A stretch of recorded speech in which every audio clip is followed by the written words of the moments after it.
नमस्कार बच्चों, मेरा नाम है राहुल और आप देख रहे हैं मैथमेटिक्स क्लास। आज आप लोगों को बीजगणितीय भिन्नों का जोड़ सिखाने वाला हूं। कई बार क्वेश्चन के बीच में इस प्रकार के क्वेश्चन आ जाते हैं, तो जो बेसिक वाले बच्चे हैं कई बार घबरा जाते हैं। कई बच्चे लगा लेते हैं, कई बच्चों को लगाने में समस्या आती है। और ये बच्चे कुछ पूछना चाहते हैं तो कई बार इनको शर्म आती है, टीचर से कैसे पूछें। छोटी सी चीज़ है, टीचर से पूछेंगे टीचर डांट मार देगा। और वैसे कई बार इनके स्थानों के खिलाफ होता है, अगर छोटा सा चीज़ पूछेंगे तो यार बेइज्जती हो जाएगी। तो प्यारे बच्चों, अगर ऐसी बात है तो कोई बात नहीं, आप इस वीडियो को देख के आसानी से सीख सकते हैं और अपने जो दूसरे बड़े बड़े सवाल है वो भी लगा सकते हैं। तो चलिए स्टार्ट करते हैं। जैसे आप अंकों का भिन्नों का जोड़ करते हैं उसी प्रकार से ये भी है। ठीक है, यहाँ पे 2/y प्लस 3/x दिया गया है और वहीं पे मैंने सेम सवाल लिया है, एक प्लस करके और एक माइनस करके। अगर आप कई बच्चों कहते हैं यार प्लस करके आ गए तो क्या करेंगे, माइनस करके आ गए तो क्या करेंगे, तो सेम सवाल ही होता है लेकिन घबरा जाते हैं कि थोड़ा चेंज होता ही। लेकिन ये वीडियो देखेंगे आपका क्लियर हो जाएगा विदाउट एनी टेंशन के। तो लगाना शुरू करते हैं। इन दोनों का पहले एलसीएम लेंगे। तो कई बार क्या होता है, इसको अंकों का होता है एलसीएम, तो उसे लेना काफ़ी ईजी होता है। इसमें क्या करूँ, दोनों को ही मल्टीप्लाई कर दो। यहाँ पे y और यहाँ पे x। ये अगर कोई फॉर एग्जांपल x और y भी ले सकते हो। ठीक है, y x हो सकता है, x y दोनों हो सकता है, ऐसी बात नहीं है। और इसे क्रॉस मल्टीप्लाई कर दो। यहाँ पे इससे मल्टीप्लाई करेंगे ये 2x हो जाएगा और इसमें इसका मल्टीप्लाई करेंगे 3y हो जाएगा। तो इसका आंसर यही है। ठीक है, या तो इस प्रकार से हो सकता है, यहाँ पे मल्टीप्लाई करेंगे तो 2x plus 3y, 2x plus 3y xy, 2x plus 3y yx, दोनों सही है। अगर आप रिवर्स करके लिख देंगे तब भी सही होगा। अगर ये चीज़ माइनस में लेते हैं, ठीक है, yx दोनों मल्टीप्लाई कर दोगे तो xy हो जाएगा आपका। ठीक है, मोस्टली x पहले आते थे, इस वजह से x को पहले लिखा जाता है, लेकिन हम yx भी लिख सकते हैं। अब दोनों का हम क्रॉस मल्टीप्लाई कर देंगे यहाँ पे, तो इसका मल्टीप्लाई करेंगे तो 2x हो जाएगा और यहाँ पे माइनस का माइनस और ये किसका क्रॉस मल्टीप्लाई करेंगे 3y। याद रखना, पहले अचर संख्या आएगी फिर चर संख्या। ठीक है, ये x y जो होते हैं ये चर होते हैं और 1 2 3 जो ये संख्या होती हैं वो अचर होती हैं। ठीक है, तो पहले अचर चीजें लिखी जाती हैं फिर चर संख्या। इसे और बेहतर सीखने के लिए एक दूसरा क्वेश्चन ले लेते हैं फॉर एग्जांपल। ठीक है, तो 3x/4 प्लस 4x/5। नीचे अब क्या है, अचर संख्या है। अब अचर संख्या है तो दोनों का एलसीएम लेंगे। दोनों का 4 और 5 का एलसीएम कितना हो जाएगा, 4 5 20, 20 होता है आपका। वैसे क्रॉस मल्टीप्लाई करेंगे इसमें, लेकिन याद रखना पहले 4 और 5 का एलसीएम। अगर यहाँ पे 4 होता तो 4 4 का एलसीएम 4 ही हो जाता। यहाँ 12 होता, 4 और 12 का एलसीएम यहाँ 12 आ जाता। अब ये पढ़ेंगे जब दोनों क्रॉस मल्टीप्लाई हम कर लेते हैं, सॉरी एलसीएम ले लेते हैं, तो 4 का पढ़ा पढ़ेंगे 20 कितनी बार में है, 4 5 20, 5 और 5 यही 15, तो ये 15 हो जाएगा और ये x का x हो जाएगा। प्लस 5 का पढ़ेंगे पढ़ा कितनी बार, 5 चौके 20, 4 बार में, तो 4 चौके 16 और ये x का x। अब यहाँ देखो दोनों x एक जैसे हैं तो इनको आगे जोड़ा जा सकता है, लेकिन पीछे पहले वाले में ऐसा नहीं था। ये x था ये y, दोनों आपस में नहीं जुड़ सकते थे, लेकिन इस वाले में ये x है ये भी x, दोनों आपस में जुड़ सकते हैं। तो 15 15 30 1 31, यहाँ पे 31x/20 हो जाएगा। ठीक, और एक मैं यही सेम में y वाला ले लेता हूं मैं। ठीक है, ठीक है, ये 3x/4 प्लस 4y/5। ठीक है, इस प्रकार से ले लेता हूं। तो 4 और 5 का जो एलसीएम हो जाएगा वो आ जाएगा 20। ठीक है, 4 का पढ़ पढ़ेंगे 20 5 बार में, तो 5 यहीं 15, यहाँ 15x हो जाएगा। ठीक है, अब की बार इसका पारा पढ़ेंगे, 5 चौके 20, 4 4 चौके 16, 16 अब की बार y आ जाएगा। अब की बार इसको जोड़ देंगे 31xy। अगर कोई सोच रहा होगा 31xy, तो ऐसा नहीं है बच्चों, 31xy इसका आंसर नहीं होगा, इसका आंसर यहीं तक हो जाएगा। ठीक है, क्योंकि यहाँ पे x x एक जैसा था, इस वजह से x के साथ जुड़ गया। यहाँ पे x y एक साथ अलग अलग है तो नहीं जोड़ेंगे। और कॉमन हो सकता है तो कॉमन ले सकते थे, मैं पहले ही इसके पिछले वाली वीडियो में बता चुका हूँ, कोई कॉमन है तो कॉमन ले सकते हैं, लेकिन यहाँ पे कॉमन लेने वाला भी नहीं है। ठीक, एक दूसरा एग्जाम्पल लेता हूँ जिससे कि आप लोगों को और क्लियर समझ में आ जाए। ठीक है, अगर आपका क्वेश्चन इस प्रकार से आ जाता है जैसे कि x-1/2 प्लस में x-2/3। ठीक है, अगर इस प्रकार से अगर आपका क्वेश्चन आ जाए तो कैसे लेंगे, तो सीधी सी बात है, पहले दोनों का एलसीएम लेंगे, 3 और 2 का एलसीएम लेंगे। यहाँ पे 3 और 2 का एलसीएम आ जाएगा 6। ठीक है, अब इसका पारा पढ़ेंगे तो ये 3 बार में जाएगा, तो 3 इस प्रकार से पहले बाहर लिख लेते हैं, x-1 इस प्रकार से, प्लस है तो प्लस, 3 का पारा पढ़ेंगे तो 2 बार में आएगा। अब यहाँ 2 लिख लेंगे और यहाँ पे x-2 वैसे का वैसे लिखा।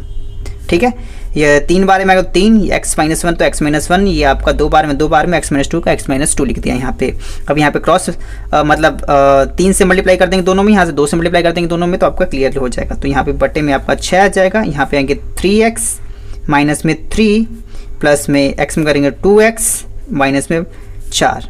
ठीक है, अब ये देखो, अब यहाँ पे करते हैं तो देखो ये 3x है और ये 2x है, तो x तो x के साथ जोड़ सकता है, तो 3 2 5, यहाँ पे 5x और प्लस माइनस जो होता है वो माइनस हो जाएगा, सॉरी ये भी माइनस, ये भी माइनस, माइनस माइनस जोड़ देंगे -7, 4 3 7, तो -7 आ जाएगा और बटे में 6। इसका ये आंसर हो जाएगा इतनी बार। और पिछली वीडियो में बता चुका हूँ, माइनस माइनस जोड़ देते हैं -7 हो जाएगा आपका, माइनस माइनस जोड़ते हैं वही मल्टीप्लाई में माइनस माइनस प्लस हो जाता है। तो ठीक है, वो प्रीवियस वीडियो में देख सकते हैं। यहाँ पे उम्मीद है ये चीज़ें आपको समझ में आएंगी।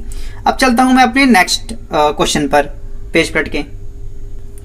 अगर आपका क्वेश्चन इस प्रकार से आ जाता है x/2, ठीक है, प्लस x/3 प्लस x/6, अगर इस प्रकार से आ जाए तो कैसे लगाएंगे? तो सीधी सी बात है, तीनों को फिर एलसीएम लेंगे अच्छे से। ठीक है, 2 3 और 6 का जो एलसीएम हो जाएगा आपका 6 आ जाएगा। आपको पता है ना, 2 3 और 6 का एलसीएम इस प्रकार से निकालेंगे, आपको पता ही होता और आता भी होगा, निकाल के देख भी लेते हैं। 1 3 और यहाँ पे 3 आ जाएगा। ठीक है, 3 1 1 2 गुणे 3 बराबर एलसीएम कितना आ जाएगा? 6। तो इसका पाड़ा पढ़ेंगे कितनी बार में? 3। तो यहाँ पे आप मल्टीप्लाई करेंगे तो 3x हो जाएगा, प्लस में इसका मल्टीप्लाई करेंगे तो ये 3 2 बार में आता है, तो यहाँ पे 2x हो जाएगा। और यहाँ पे आपकी बार मल्टीप्लाई करेंगे तो एक ही बार में आता है, तो 1 से मल्टीप्लाई करने पर वही आएगा, x का x हो जाएगा। ठीक है, इस प्रकार से आप तीनों को यहाँ पे जोड़ देंगे, क्योंकि सब x x है, y होता तो नहीं जोड़ता। मैं एग्जाम्पल एक और लूँगा जिसमें y ले लूँगा, आपको समझ में क्लियर हो जाएगा।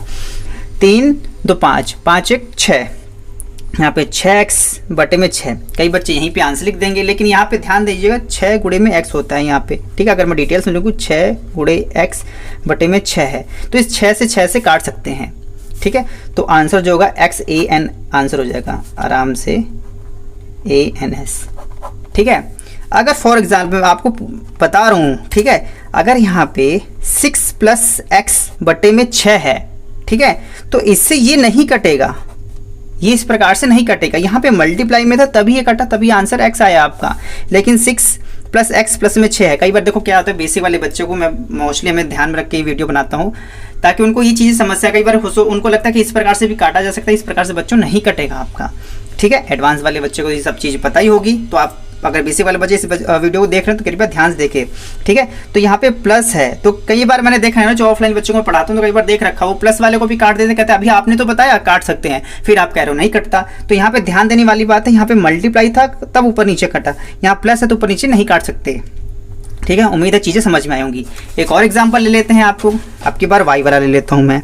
ठीक है, जैसे x/2 प्लस y/3 और प्लस z/6 ले लेता हूँ। इस प्रकार का क्वेश्चन आ गया है, कोई x है, एक y है, एक z है, तो तीनों को नीचे वाले का एलसीएम लेंगे। एलसीएम कितना हो जाएगा इन तीनों का? 6। तो इसका पढ़ेंगे तो यहाँ पे आ जाएगा 3x, तो इससे मल्टीप्लाई 2 बार में जाएगा, यहाँ पे 2y, और यहाँ पे पढ़ेंगे 6 एक ही बार में, एक से तो z, एक z को z ही लिखेंगे। अब देखो यहाँ पे x y z तीनों अलग अलग हैं, इसमें कोई कॉमन भी नहीं है, तो इसका आंसर यहीं पे हो जाता है, ANS। ठीक है, ये आपका आंसर यहीं पे ख़त्म हो जाता है। ठीक, क्योंकि यहाँ पे अगर ऊपर वाले में देखेंगे तीनों x x था, x इस वजह से आसानी से इसे जुड़ सकते हैं, और लेकिन यहाँ पे x y z था, तो ये इसी प्रकार से होगा। फॉर एग्जाम्पल एक और बस मैं जोड़ के लिए बता रहा हूँ, x प्लस x या प्लस x स्क्वायर है, तो यहाँ पे ध्यान से देखेंगे तो x जुड़ सकता है, तो यहाँ पे 2x हो जाएगा, लेकिन x स्क्वायर नहीं जुड़ेगा क्योंकि ये x स्क्वायर था। दोबारा बता रहा हूँ मैं, ठीक है, x प्लस x प्लस यहाँ पे x की पावर अगर मैं 4 ले लेता हूँ फॉर दोबारा, ठीक है, तो ये x है, ये एक जैसे हैं, लेकिन इसके पावर ये 4 है, तो ये अगर एक जैसा नहीं है तो ये x प्लस x और ये x गुणे x गुणे x गुणे x होता है, तो x 2x तो हो जाएगा, लेकिन इसको नहीं जोड़ पाएंगे, तो x की पावर ये 4 ही होता है। ठीक है, तो यहाँ पे भी बेसिक वाले बच्चों ध्यान देना। और मैंने पहले ही समझा रखा है, बीजगणितीय भाग, अगर आपको वो समझना है तो मैं लिंक डिस्क्रिप्शन में दे दे रहा हूँ, वहाँ आसानी से समझ सकते हैं। तो ये छोटी छोटी चीज़ें हैं, क्वेश्चन है जो मैं बताता रहता हूँ और बता भी दे रहा हूँ, ताकि जो आपके जो सवाल में ये सब चीज़ें आए तो आप आसानी से इसे सॉल्व कर लें। कई बार क्या होता है, बच्चे ये सब छोटी चीज़ें पूछते नहीं है, उनको शर्म आती है, पूछेंगे तो सर टीचर हमें मतलब बेइज्जती कर देगा, तो तुमको ये नहीं आ रहा तो ये सवाल कैसे लगाओगे।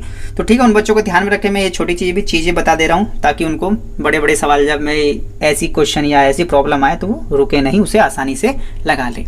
मैं इसे बेसिक क्लास की इस वीडियो को देखने के लिए धन्यवाद। तब तक के लिए जय हिंद, जय भारत।